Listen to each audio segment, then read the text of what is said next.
महाकुंभ में सतयुग से आए 7 फीट के सन्यासी, कद 7 फीट, माथे पर तिलक, नेपाल की गुफाओं में गहन तपस्या में लीन। ये भारतीय अध्यात्म था जिसकी वजह से आप यहाँ पर आए, और महामंडलेश्वर तक कैसे बने आप? ये तो गुरु कृपा ही केवल। हम जो बैठे हैं, जो हो रहे हैं, ये सब उनकी लीला है, उनकी कृपा है। भगवान परशुराम सा तेज, भुजाओं और गले में रुद्राक्ष की माला, महाभारत के योद्धाओं की भांति हट्टा कट्टा शरीर और साथ में एक बड़ी सी पोटली को लेकर ये विदेशी सन्यासी पहुंच रहे हैं महाकुंभ।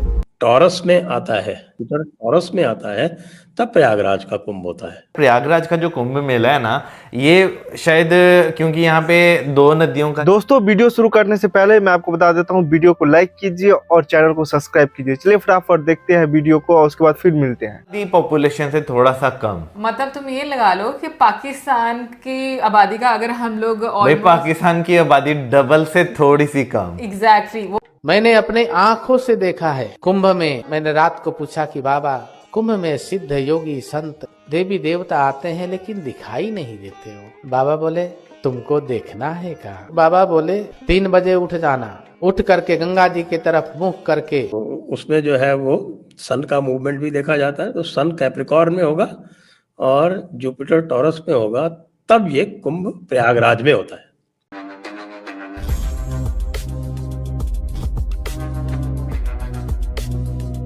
И вот этой квинтэссенцией знаний я поделюсь с вами. और ये ब्रह्मचर्या का पालन करते हुए भगवान शिव के सच्चे भक्त हैं और अपने विदेशी शिष्यों को भी ब्रह्मचर्या के नियमों को फॉलो करने का आदेश देते हैं। और महाकुंभ में ये अकेले नहीं आए हैं, बल्कि अपने 1 डजन से ज्यादा रशियन शिष्यों के साथ ये आ रहे हैं। लेकिन यहाँ पर सवाल ये आता है कि अलेक्सी गार्जिन यानी कि आत्मा प्रेम गिरी जी भारत के किस महान संत के शिष्य हैं, और क्यों ये अलेक्सी गार्जिन से आत्मा प्रेम गिरी जी बन गए? तो दोस्तों, आत्मा प्रेम गिरी जी रशिया से हैं और ये पिछले 30 सालों से सनातन धर्म को अपनाकर नेपाल में रह रहे हैं और नेपाल की गुफाओं में गहन तपस्या करते हुए प्राउडली सनातन को फॉलो कर रहे हैं, प्राचीन ऋषियों के नियमों पर चलकर, और भगवान शिव की साधना कर रहे हैं। इसलिए इन्होंने अपनी आध्यात्मिक शक्ति के साथ साथ शारीरिक शक्ति का तेज भी बढ़ाया हुआ है, जिसके कारण इनका स्वरूप भगवान परशुराम की भांति दिखाई देता है। इमेजिन कीजिए कि ये पिछले 30 सालों से अपनी इसी वेशभूषा में भगवान शिव की साधना करते हुए सनातन को फॉलो कर रहे हैं, वो भी अपनी सच्ची निष्ठा और भक्ति के साथ। इनकी ये वीडियो नेपाल की कैपिटल काठमांडू की है और ये भारत में जूना अखाड़ा से संबंध रखते हैं और इनके गुरुजी का नाम है संत पायलट बाबा, जिन्होंने अपने जीवन में कई अलौकिक चमत्कार देखे थे। महान संत पायलट बाबा ने ये खुद कहा था कि वे अश्वत्थामा से मिले थे। अगर आपको पायलट बाबा के बारे में नहीं पता है तो मैं आपको बता दूं कि पायलट बाबा भारत के एक महानतम संतों में से एक थे।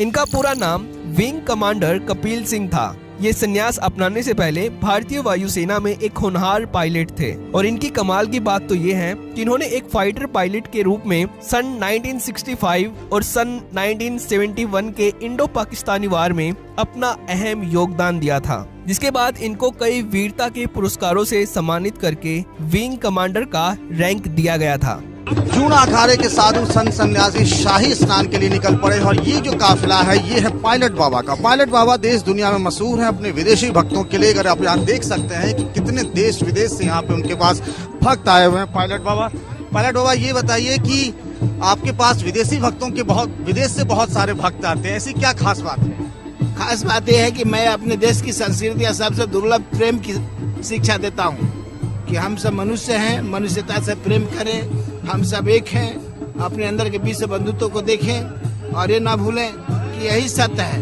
धर्म जो है यही सत्य है और सब हमारे लिए एक व्यवस्था है, व्यवस्थाओं में रह करके सत्य को समझने की कोशिश करें।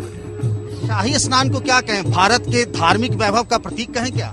बहुत बड़ी संस्कृति की देन है ये, राष्ट्रीय सुरक्षा, राष्ट्रीय सभ्यता और राष्ट्रीय। लेकिन इनके साथ हुई एक चमत्कारी घटना के कारण इन्होंने भारतीय वायुसेना में एक विंग कमांडर पायलट का रैंक का त्याग कर दिया था जिसके बाद इन्होंने पूरी तरह से संन्यास अपना लिया था। जिसके बाद ये पायलट बाबा के नाम से प्रसिद्ध हुए थे और इन्होंने अपने जीवन में जमीन के नीचे कई कठिन समाधि ली, जिसके कारण ये प्रसिद्ध हुए थे। और 20 अगस्त 2024 को इन्होंने मुंबई में अपने भौतिक शरीर का त्याग करके ये सदा सदा के लिए अमर हो गए। लेकिन आत्मा प्रेमगिरी जी पायलट बाबा की समाधि और इनके आध्यात्मिक ज्ञान को यूरोप और भारत में प्रसिद्ध करने के लिए कठिन तप कर रहे हैं पिछले 30 सालों से। तो अगर आपको ये वीडियो इम्पोर्टेंट लगती है तो इसको अपने रिलेटिव्स के साथ शेयर कर देना। यहाँ जो होता है वो Jupiter in Taurus and sun in Capricorn मकर में, तो ये प्रयागराज का कुंभ होता है। और ये है पूर्ण कुंभ। 3 तरह के कुंभ होते हैं, एक होता है अर्ध कुंभ जो 6 साल के पीरियड पे होता है, और ये पूर्ण कुंभ जो 12 साल के पीरियड पे होता है। एक होता है महाकुंभ। महाकुंभ इज 12 साइकिल्स जब पूरे हो जाते हैं पूर्ण कुंभ के, तो वो महाकुंभ होता है। तो इस बार वाला जो होने वाला है वो महाकुंभ है, यानी आफ्टर 144 इयर्स। ओह, ओके। इसीलिए इस बार जो है वो यहाँ पर मेगा क्राउड एक्सपेक्ट की जा रही है। यानी सिर्फ कुंभ नहीं बल्कि महाकुंभ। तो संजय जी, क्या इसमें किसी खास देवता की या भगवान की पूजा की जाती है? जैसे कि हम और फेस्टिवल देखते हैं, दुर्गा पूजा है और इस तरह के काफी होते हैं ना, गणेश के भी एक फेस्टिवल है, तो इसका भी कोई खास वो है या सिर्फ ये एस्ट्रोनॉमिकल? पुराणों में कहानियां आई हुई हैं इसकी, और पुराणों की कहानियां जो है वो ज्यादातर सिंबॉलिक होती है। अच्छा। तो जिनको देवता कहते हैं हम, तो वो देवता जो है ना, वो actually it's little bit complex. थोड़ा सा मैं कोशिश करता हूँ, हो सकता है लोग समझ जाए, क्योंकि जो भी कहानियां होती है ना, वो कहानियों का इंटरप्रिटेशन जो है वो 3 तरह से होता है। If you have to study Vedas, तो वेदास के 5 वेदांगा होते हैं। उनके जो वेदांग होते हैं, उनके पार्ट्स होते हैं अलग अलग, उनकी हेल्प से ही आप वेदों को समझ सकते हैं। तो वेद और पुराण या कोई भी जो शास्त्र है उनको 3 तरह से समझा जा सकता है, और वो 3 तरह से समझा जाता है। उसको कहते हैं कि साहब, एक तो आदि भौतिक, जिसको बोलते हैं लिटरल। भौतिक मीन्स फिजिकल होता है, तो 1 इज योर लिटरल मीनिंग। तो जितने भी जो नॉन हिंदूज हैं वो मोस्टली वो लिटरल मीनिंग को पकड़ के कहते हैं कि अरे ये क्या बकवास है, ये तो सब फालतू की बातें हैं। But there are 2 higher meanings, उसी में हायर मीनिंग्स होती है। एक होती है आदि दैविक, दैट इज डिवाइन, ये मानते हुए कि देर आर डिवाइन बीइंग्स, उसको मान के उसकी एक डिवाइन मीनिंग होती है। और एक होती है जो सबसे जो हाईएस्ट मीनिंग उसकी होती है, वो होती है आध्यात्मिक, that is the spiritual meaning.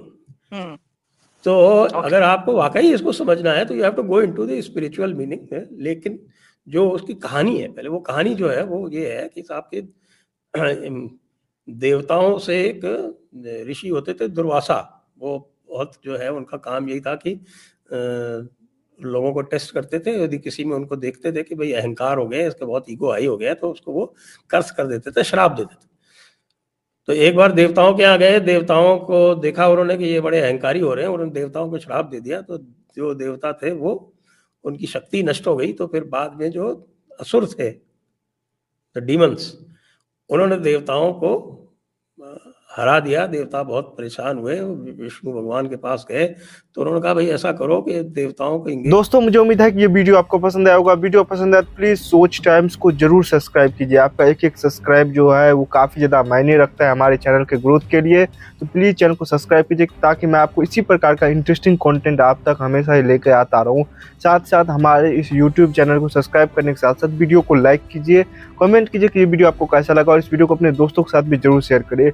आपको यहाँ पे काफ़ी इंटरेस्टिंग कंटेंट जो है देखने को मिलता रहेगा, और हम जो है आपके लिए काफ़ी इंटरेस्टिंग में जो है तरीके से यहाँ पे रिसर्च करके और काफ़ी डिटेल में यहाँ पे कंटेंट लेके आगे भी आते रहेंगे। इसका ये आपको मैं बता दूं, यहाँ पे गारंटी हमारी तरफ से आपको देखने को मिलता है। तो आप सोच टाइम को सब्सक्राइब कीजिए, वीडियो को लाइक कीजिए और इस वीडियो को अपने दोस्तों के साथ भी जरूर शेयर कीजिए। नमस्कार, फिर मिलेंगे अगले वीडियो में। नमस्कार।